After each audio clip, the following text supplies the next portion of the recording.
Hi, everybody, and welcome to the Janel Burgess Show. I'm DJ Foster, joined by Grand Valley State women's basketball coach Janel Burgess. Coach, it's been a busy 7 days for you after playing what seemed like one game in maybe a month. You had 3 games in the past week. You had your home opener last week, and you had a 75-47 win over Aquinas. Alex Stelfox led the way with 18 points. You had a 44-24 edge in rebounds. That's something that you've done very well during your time here. Shot 53% from the field and scored 38 points in the paint. Just a good home opener for you. You got a lot of people in and a lot of people saw action. Yeah, I think it was a good feel-good moment for our team, obviously headed into the Thanksgiving little break that we have, the whole 2 days that we get. But was really proud of how the kids were able to, move the ball, get the ball in the paint very well, and obviously be able to lock down on defense as well. We played very solid defense, contained what they wanted to do, and really contested shots. On Saturday after Thanksgiving, you went to Wisconsin Parkside, number 18 in the country, a good team. They've been pretty solid the past few years. You had a 1-point lead at halftime, and then Wisconsin Parkside just shot the ball very well, 58% in the second half, and they came away with a 73-60 victory. Just talk about that game a little bit. That game was obviously very disappointing for us in the sense that we had control of that game for about the first 35 minutes of the game. Not 35, I'm sorry.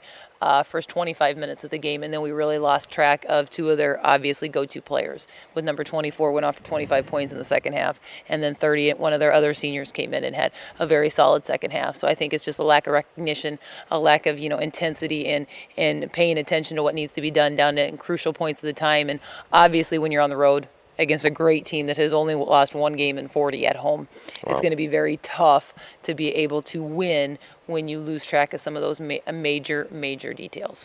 Good news was you get to come back 2 days afterwards, and you played at Urbana on Monday night, a home game for you. You sprinted out to a 50-30 lead at halftime. You ended up winning 85-45. Brittany Taylor led the way with 21 points. You had another great rebounding advantage in 52-36. You did all of this without Alex Stelfox didn't play, but Brianna Taylor didn't even score. So you put up all these points, and 2 of your better players didn't even log a single point in the column. Yeah, I think you just look at where this team has the potential to go. Obviously, when you have your 2 honorable mention All-American scores 0 points, Alex is home, mourning the death of her grandmother.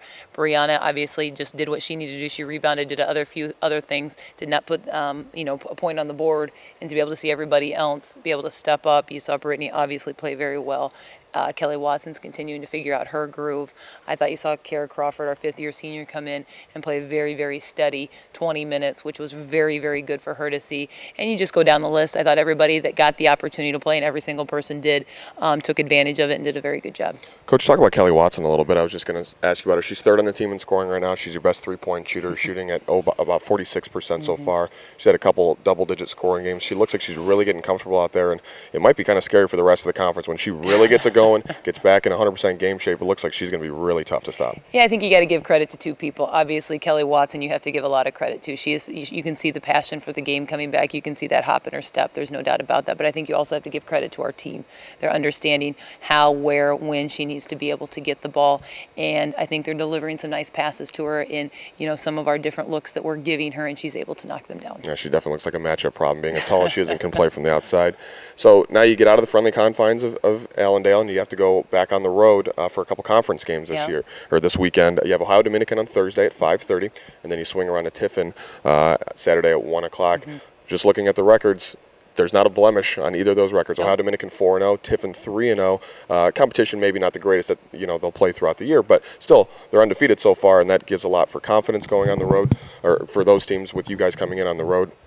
Plus, it's your opener on the road, or I'm sorry, not on the road, but in the conference, and that's always tough to deal with. Talk about what kind of weekend it'll be for you guys. It's going to be very tough. Obviously, we've been on the road twice this year and have not been successful, and you're going to open up on the road in conference play.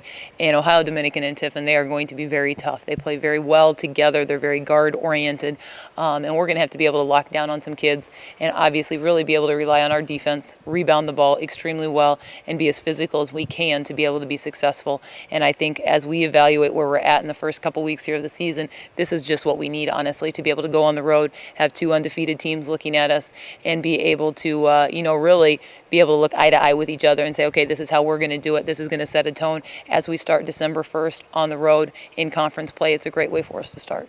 Well, we wish you the best of luck this week and hope you bring back 2 victories with you, and we'll talk to you again next week. Thank you. Thank you. And thanks for joining us here on the Janel Burgess Show on the Grand Valley Sports Network.